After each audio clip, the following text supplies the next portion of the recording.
Hello everyone, very good morning to all of you. आज के दिन की शुरुआत करेंगे 29 जनवरी 2022 के इंपॉर्टेंट करंट अफेयर के साथ।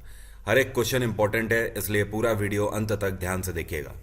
पीडीएफ और टेलीग्राम दोनों का लिंक वीडियो के डिस्क्रिप्शन बॉक्स में है, आप दोनों को अवेल कर सकते हैं वहां से। तो चलिए स्टार्ट करते हैं आज का वीडियो।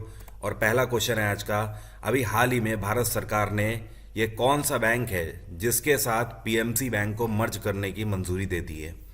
तो पहले तो आप ये ध्यान रखना, पीएमसी का फुल फॉर्म है, इसको बोलते हैं Punjab and Maharashtra cooperative bank. तो सरकार के द्वारा मंजूरी दी गई है, साथ में आरबीआई की भी रिकमेंडेशन है कि पीएमसी बैंक को अब मर्ज कर दिया जाएगा यूनिटी स्मॉल फाइनेंस बैंक के साथ। और ये जो यूनिटी स्मॉल फाइनेंस बैंक है ना, ये बिल्कुल नया बैंक है। अभी इसकी स्थापना 1 नवंबर 2021 में अभी करी गई थी, कुछ ही महीने पहले। और ये जो आपका पीएमसी बैंक है, इसकी स्थापना 1984 में करी गई थी। इसका हेडक्वार्टर है Mumbai. By the way, unity small finance bank के इस टाइम पे चेयरपर्सन है विनोद रॉय। कौन है? विनोद राय। और यहाँ पर बैंक ऑफ बड़ौदा अभी कुछ टाइम पहले न्यूज़ में था। क्या आप मुझे कमेंट बॉक्स में लिखकर बता सकते हो ये न्यूज़ में क्यों था? एंड फिलहाल बैंक ऑफ बड़ौदा का जो हेडक्वार्टर है ये है Vadodara. Ujjivan small finance bank Bangalore और एक्सिस बैंक मुंबई। अगला क्वेश्चन है, उड़ीसा ओपन 2022 कौन से शहर में आयोजित किया जा रहा है? तो इस बार पहली बार फर्स्ट एडिशन हो रहा है उड़ीसा ओपन 2022 का, और ये हो रहा है उड़ीसा के अंदर कटक में। कटक इसको होस्ट करेगा। और ये जो उड़ीसा ओपन है, ये किसका टूर्नामेंट होने जा रहा है? बैडमिंटन का टूर्नामेंट होगा। और इसको लॉन्च किया जा रहा है बीडब्ल्यूएफ के द्वारा, जिसको आप बोलते हो बैडमिंटन वर्ल्ड फेडरेशन। आपको पता है बीडब्ल्यूएफ की स्थापना 1934 में करी गई थी और इसका हेडक्वार्टर है कुआलालंपुर। और इसके प्रेसिडेंट हैं इस टाइम पे पाउल एरिक होयर लार्सन। ये चारों एक ही व्यक्ति के नाम है, ध्यान रखिएगा। पाउल एरिक होयर लार्सन, पूरा एक ही नाम है। और ये कब से कब तक खेला जाएगा, तो ये भी ध्यान रखिए। ये 25 जनवरी से स्टार्ट हो चुका है और कल के दिन इसका समापन होगा, मतलब 30 जनवरी को। और उड़ीसा के अंदर कटक में जवाहरलाल नेहरू इंडोर स्टेडियम में इसका आयोजन किया जा रहा है। उड़ीसा में इस टाइम पे नवीन पटनायक की सरकार है। अगला क्वेश्चन है, भारत ने अभी हाल ही में अनाउंस किया है कि ये जो टोंगा देश है, इसको राहत धनराशि सरकार दे रही है। तो टोटल हाल ही में कितने डॉलर अनाउंस किए गए हैं भारत सरकार के द्वारा वित्तीय सहायता के रूप में? तो भारत सरकार 2 लाख यूएस डॉलर दे रही है टोंगा को मदद के रूप में। टोंगा के बारे में मैंने आपको एक हफ्ते पहले बताया था। ये एक ओशिनिया कंट्री है, ऑस्ट्रेलिया के पास पड़ता है ये। और दूसरी चीज़, टोंगा जो है, यहाँ पर अभी एक वॉल्केनिक इरप्शन हुआ था जिससे पानी काफ़ी ज़्यादा निकला और यहाँ पर बाढ़ वगैरह आ गई, जिसकी वजह से काफ़ी नुकसान हुआ है, तबाही हुई है। और टोंगा की अगर बात करें तो इसकी कैपिटल क्या है? इसको बोलते हैं नुकू अलोफा। क्या बोलते हैं? ऐसे आप लिखोगे, नुकू अलोफा। और इस टाइम पे यहाँ के किंग जो हैं, देखिए यहाँ पर प्रेसिडेंट और प्राइम मिनिस्टर का प्रावधान टोंगा में नहीं चलता है। यहाँ पे किंग का, राजा का प्रावधान चलता है। और ये हैं तोपू 6। क्या नाम है? तोपू 6। ये इस टाइम पे यहाँ के राजा हैं। अगला क्वेश्चन है, India has an MOU with which country for cooperation in health research? Corporation in health research के सेक्टर में भारत सरकार ने अभी हाल ही में कौन से देश के साथ हाथ मिलाया है? तो ये फ्रांस के साथ हमारा पैक्ट साइन हुआ है। या फिर आप ऐसे समझ सकते हो, आने वाले टाइम में भारत सरकार और फ्रांस सरकार दोनों एक साथ मिलकर हेल्थ रिसर्च सेक्टर में कार्य करेंगे। दोनों मेडिकल क्षेत्र में एक दूसरे की मदद करेंगे और रिसर्च भी करेंगे। फ्रांस में इस टाइम पे इमैनुअल मैक्रोन की सरकार है। भारत में आपको पता ही है नरेंद्र मोदी सरकार है। रशिया की कैपिटल है मॉस्को, फ्रांस की कैपिटल है पेरिस, थाईलैंड की कैपिटल बैंकॉक और बांग्लादेश की कैपिटल ढाका। एक चीज यहां पर और ध्यान रखिएगा, भारत की तरफ से CSIR ने पैक्ट साइन किया है और फ्रांस की तरफ से जो ये विभाग है, इसका नाम क्या है? तो इसको बोलते हैं institute of Pasteur. Institute of Pasteur, ठीक है। अगला क्वेश्चन है, ये कौन सी कंपनी है जिसने अभी हाल ही में एक बार फिर से एयर इंडिया को एक्वायर कर लिया है, मतलब इसकी ओनरशिप ले ली है? तो ये है टाटा ग्रुप। पहले भी मैं आपको बता चुका हूं, टाटा ग्रुप ने ही इसके बारे में बात करी थी। टाटा ग्रुप फिर से एक बार राजी हो गया कि वो एयर इंडिया को ओन करेंगे। और इसके लिए टाटा ग्रुप ने पूरे 100% स्टेक्स एयर इंडिया के खरीद लिए हैं। इसके लिए टाटा ग्रुप के द्वारा 18,000 करोड़ रुपए दिए गए हैं सरकार को। कितने? 18,000 करोड़। आपको पता है एयर इंडिया की स्थापना कब हुई थी? बेसिकली इसकी स्थापना 1932 में हुई थी और इसकी स्थापना जेआरडी टाटा के द्वारा उस टाइम पे करी गई थी। लेकिन उसके बाद 1953 में इसका नेशनलाइजेशन हो गया, मतलब ये भारत सरकार के पास आ गई। तो करीब करीब 90 साल के बाद आप देख सकते हो फिर से एक बार टाटा ग्रुप इसका मालिक बन गया है एयर इंडिया का। तो अब एयर इंडिया पूरे तरीके से टाटा ग्रुप के हाथ में चली गई है फिर से। अगला क्वेश्चन है, south Maubuang has become which states first ODF plus village? दक्षिणी मोबुआंग कौन से राज्य का पहला ओडीएफ प्लस गांव बन गया है? तो पहले तो आप ये समझ लो यहां पर ओडीएफ का मतलब क्या है। ओडीएफ का मतलब होता है, इसको बोलते हैं ओपन डेफिकेशन फ्री। और ओपन डेफिकेशन फ्री का मतलब यह है कि खुले में शौच से मुक्त गांव, मतलब एक ऐसा गांव जहां पर कोई भी अब खुले में शौच करने नहीं जाता है। तो ये मिजोरम के अंदर एक गांव है जिसको बोला जाता है मोबुआंग। ये मिजोरम के अंदर पहला ऐसा गांव अभी हाल ही में बन गया है जो कि पूरे तरीके से खुले में शौच मुक्त है। इस गांव की खास बात यह है कि इसमें 116 घर हैं और रहने वाले लोगों की संख्या है 649। और इस टाइम पे मिजोरम के गवर्नर कौन है? ये हैं के हरि बाबू। मिजोरम में इस टाइम पे पूजोरमथंगा की सरकार है। आसाम में हिमांता बिस्व शर्मा की सरकार है। त्रिपुरा में बिप्लाब कुमार देब की सरकार है और मणिपुर में बीरेन्द्र सिंह की सरकार है। अगला क्वेश्चन है, which app has been launched by parliament? अभी हाल ही में भारत की संसद के द्वारा कौन सा एप्लीकेशन लॉन्च किया गया है? तो इस मोबाइल एप्लीकेशन का नाम है डिजिटल संसद। क्या नाम है? डिजिटल संसद। और इस एप्लीकेशन को इसलिए लॉन्च किया गया है कि जो एमपीज हैं, जो मेंबर ऑफ पार्लियामेंट्स हैं, वो आने वाले टाइम में इस एप्लीकेशन की मदद से प्रोसीडिंग्स अपनी कर पाएंगे पार्लियामेंट की। और इसके अलावा अगर उन्हें जैसे स्पीकर को या फिर आपका लोकसभा के अलावा अगर बात करी जाए राज्यसभा में, वो वाइस प्रेसिडेंट को कोई नोटिस सबमिट करना चाहते हैं तो वो सब कुछ एप्लीकेशन से ही हो जाएगा। इतना ही नहीं, मेंबर ऑफ पार्लियामेंट की अटेंडेंस का भी प्रावधान इसके तहत चालू किया जाएगा। आने वाले टाइम में उनकी अटेंडेंस भी लगेगी इस मोबाइल एप्लीकेशन से। और इसके अलावा इस बार का जो बजट आने वाला है 2022 का, पूरा बजट सेशन भी इस मोबाइल में दिखेगा। तो ये सारी चीज़ें हैं और ये एक तरीके से काफ़ी बेहतरीन ऐसा तरीका है कि आने वाले टाइम में एमपीज़ को भी इससे सहूलियत हो जाएगी और ट्रांसपेरेंसी हो जाएगी। टाइम इसके लिए बहुत बचा करेगा। मतलब कहने का कि अगर कोई मान लीजिए नोटिस बांटना है सबको, तो ऐसे बांटने में पार्लियामेंट के अंदर बहुत टाइम लग जाता है। लेकिन इस एप्लीकेशन की मदद से सिर्फ एक बार शेयर किया जाएगा और सभी के मोबाइल में वो सारी चीज़ें पहुंच जाएंगी।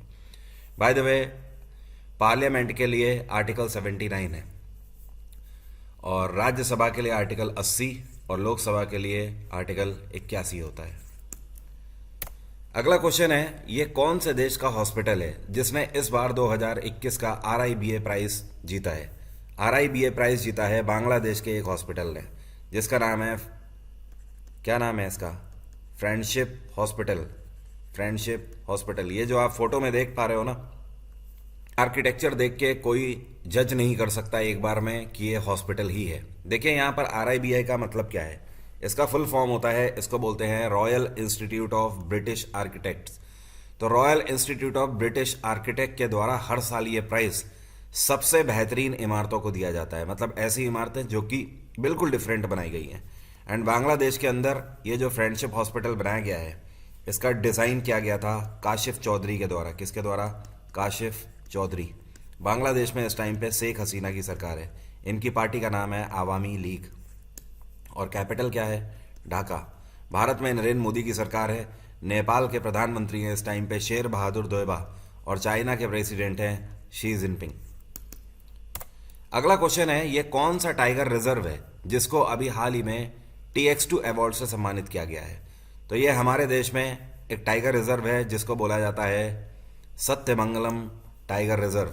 तो इस बार सत्यमंगलम टाइगर रिजर्व को TX2 अवार्ड से सम्मानित किया गया है।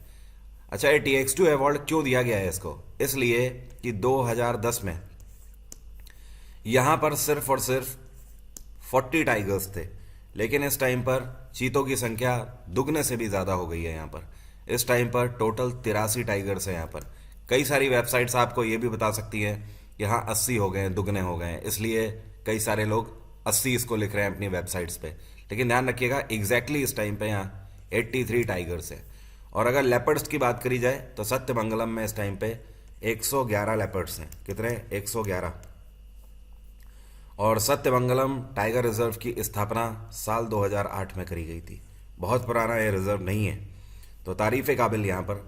और ये कहाँ पर है भारत में? तो तमिलनाडु के अंदर एक डिस्ट्रिक्ट पड़ता है जिसको बोलते हैं इरोड। इरोड डिस्ट्रिक्ट में है ये। इसके अलावा ये जो आप देख रहे हो बर्दिया नेशनल पार्क, इसको भी TX2 अवार्ड से सम्मानित किया गया है। ये नेपाल के अंदर पड़ता है। और बर्दिया नेशनल पार्क जो है इसको वाइल्ड टाइगर्स के लिए सम्मानित किया गया है।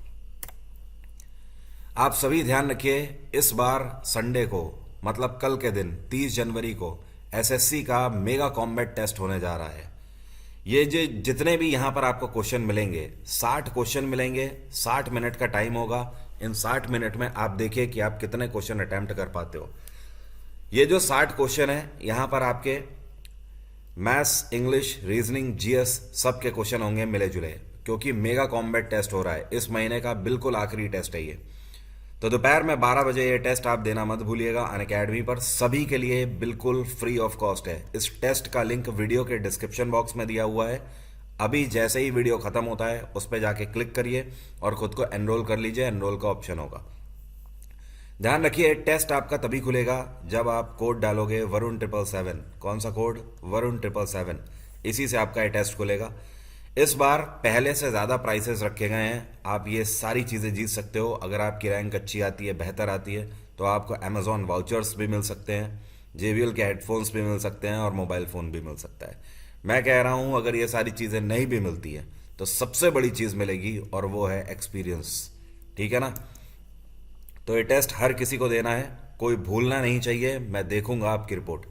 साथ में हिंदी और इंग्लिश में हर तरीके के क्वेश्चन दिए होंगे, इसलिए घबराने वाली कोई बात नहीं है। आराम से टेस्ट दीजिए और खुद का एनालिसिस करिए कि आप कितने पानी में हो इस टाइम पे। तो क्लिक कर लीजिएगा लिंक में और कोड ध्यान रखिएगा। अगला क्वेश्चन है, ये जो आपको पिक्चर में दिख रहे हैं, इनका नाम है चरणजीत सिंह। अभी हाल ही में इनका निधन हो गया। ये कौन से क्षेत्र से बिलोंग करते थे? तो ये बेसिकली स्पोर्ट्स पर्सन थे और हॉकी खेलते थे। तो अभी हाल ही में इन्हें कार्डियक अरेस्ट हुआ और पहले से ही ये बीमार चल रहे थे, और जो कि नेचुरल एक टाइम के बाद प्रॉब्लम्स होने लगती हैं बॉडी में, उसी तरीके की प्रॉब्लम्स थी। कोविड वगैरह से ऐसा कुछ भी नहीं था। और 90 वर्ष की उम्र में अभी हाल ही में इनका निधन हो गया। जब ये हॉकी खेलते थे तो मिड फील्डर की भूमिका निभाते थे।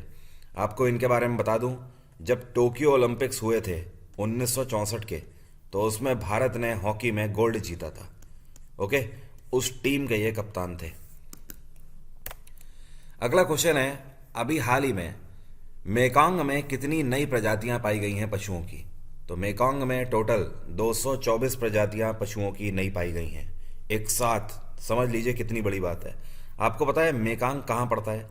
मेकांग एक रीजन है पूरा, और इस पूरे एरिया के अंदर कई सारे कंट्रीज आ जाते हैं। जैसे कि मेकांग का कुछ रीजन म्यांमार में भी पड़ता है, थाईलैंड में भी पड़ता है, वियतनाम में भी पड़ता है, कंबोडिया में भी और लाओस में भी। इन सभी जगहों में फैला हुआ है मेकांग रीजन, जहां पर पशुओं की नई प्रजातियां टोटल 224 अभी हाल ही में पाई गई। और इसमें इन 224 प्रजातियों में सबसे ज़्यादा जो आकर्षक का केंद्र बना हुआ है वो ये है लंगूर। इस लंगूर का नाम है पोपा लंगूर। ये पोपा लंगूर बिल्कुल अद्भुत प्रजाति पाई गई है और हर कोई इसकी तरफ आकर्षित हो रहा है इसे देखते ही। तो ये अभी इस टाइम पर 224 में भी सुपर हिट चल रहा है। एंड बाय द वे आपको बता दूं, ये पूरी जितनी भी जनजातियां हैं 224, इनको वर्ल्ड वाइल्ड लाइफ फंड के द्वारा अभी हाल ही में लिस्टेड किया गया है। अगला क्वेश्चन है, 2022 के जो एशियन गेम्स हैं, इसमें कौन सा एक नया खेल इस बार जोड़ा जा रहा है? तो 2022 के एशियन गेम्स की खास बात यह हो, इसमें इस बार आपको क्रिकेट भी देखने को मिलेगा। और क्रिकेट को मिलाकर टोटल इस बार के एशियन गेम्स 2022 में कितने खेल खेले जाएंगे? 40 स्पोर्ट्स टोटल कंडक्ट किए जाएंगे। और ध्यान रखिए 2022 में एशियन गेम्स जो हैं ये चालू होंगे 10 सितंबर से, और कब तक चलेंगे? 25 सितंबर तक ये चलेंगे। और इस बार एशियन गेम्स को होस्ट करने वाला देश है चाइना। चाइना में 2 शहरों में ये गेम्स कंडक्ट किए जाएंगे। एक तो हैंगजू में, जो कि मेन है सिटी। इसके अलावा एक और सिटी है, इसको बोलते हैं जेजियांग। क्या बोलते हैं? जेजियांग। तो इन 2 शहरों में ये 40 तरीके के स्पोर्ट्स कंडक्ट कराए जाएंगे। और इस बार कौन सा संस्करण होने जा रहा है? 19वां संस्करण इसका होगा। अगला क्वेश्चन है, अभी हाल ही में एक किताब लॉन्च करी गई है। इस किताब का नाम है इंडियाज वुमेन अनसंग हीरोज। तो ये किताब किसके द्वारा लॉन्च करी गई है? इसको लॉन्च किया है मीनाक्षी लेखी ने। और मीनाक्षी लेखी इस टाइम पे कौन है? ये यूनियन कल्चर मिनिस्टर हैं। इस किताब की खास बात यह है कि ये एक पिक्टोरियल बुक है। पिक्टोरियल का मतलब समझते हो? सिर्फ और सिर्फ इसके अंदर फोटोज हैं। और इस किताब में उन फ्रीडम फाइटर विमेंस का वर्णन किया गया है या उनकी पिक्चर्स लगाई गई है जिनके बारे में कोई आमतौर पर नहीं जानता, लेकिन हमारी आज़ादी की लड़ाई में महिलाओं ने भी बढ़ चढ़कर हिस्सा लिया था। तो केवल और केवल उन महिलाओं की यहाँ पर बात करी जाएगी जो कि हीरोज थी हमारी आज़ादी की लड़ाई में। जैसे कि क्विट इंडिया मूवमेंट में हज़ारों की तादाद में महिलाओं ने हिस्सा लिया था। तो हज़ारों तो नहीं यहाँ पर, लेकिन हाँ, कुछ ऐसी फ्रीडम फाइटर इस किताब में आपको देखने को मिलेंगी भारत की तरफ से, वो महिलाएं जिनके बारे में आमतौर पर लोग नहीं जानते। और ये जो मीनाक्षी लेखी के द्वारा किताब लॉन्च करी गई है, ये हिस्सा होगी इस बार आज़ादी अमृत महोत्सव का। आपको पता है ना, इस बार 2022 चल रहा है और इस साल की खास बात यह है कि हम लोग आज़ादी के पूरे 75 साल इस बार मना रहे हैं। 75th एनिवर्सरी आज़ादी की मनाएंगे। अगला क्वेश्चन है, अभी हाल ही में यूनाइटेड नेशंस रेगुलर बजट 2022 में भारत के द्वारा कितनी धनराशि जमा करी गई है? तो भारत के द्वारा इस बार $29.9 मिलियन की धनराशि जमा करी गई है यूनाइटेड नेशंस रेगुलर बजट 2022 में। यूएन की स्थापना 1945 में करी गई थी। इसका हेडक्वार्टर है न्यूयॉर्क और यूएन के इस टाइम पे सेक्रेटरी जनरल हैं एंटोनियो गुतरेस। कौन है? Antonio Guterres. और यूनाइटेड नेशन जनरल असेंबली के प्रेसिडेंट कौन है? ये हैं अब्दुल्ला शाहिद। ये 2021 के बहुत इंपॉर्टेंट क्वेश्चन में से एक है। अगला क्वेश्चन है, अभी हाल ही में ये कौन सी फिनटेक कंपनी है? फिनटेक का मतलब आप समझ रहे हो, फिनेंशियल टेक्नोलॉजी कंपनी, जिसके द्वारा tin focused debit card launch किया गया है। मतलब एक नया डेबिट कार्ड लॉन्च किया गया है। तो ये जो कंपनी है, ये एक स्टार्टअप कंपनी है और इसका नाम है पेंसिल्टन। क्या नाम है? पेंसिल्टन। इनके द्वारा रुपए डेबिट कार्ड की ही तरह एक नया कार्ड लॉन्च किया गया है और इस कार्ड का नाम है पेंसिल कार्ड। क्या नाम है? Pencil card. इस कार्ड की मदद से आप टोल ड्यूटी दे सकते हो, ऑफलाइन ऑनलाइन ट्रांजैक्शंस कर सकते हो, पेमेंट कर सकते हो, रिटेल शॉपिंग भी आप इससे कर सकते हो। मतलब हर वो फैसिलिटी आप अवेल कर सकते हो जहां पर आपको पेमेंट करनी होगी। और पेंसिल्टन कंपनी ने एक और कंपनी के साथ मिलकर इसको लॉन्च किया है। उस स्टार्टअप कंपनी का नाम है ट्रांसकॉर्प। क्या नाम है? ट्रांसकॉर्प। तो आज की बात यहीं तक रहेगी।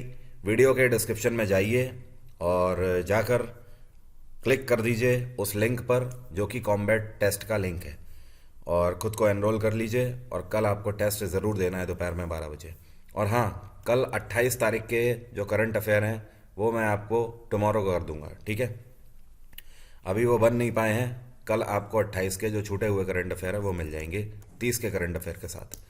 Bye bye, take care, have a nice day. आपका दिन मंगलमय हो।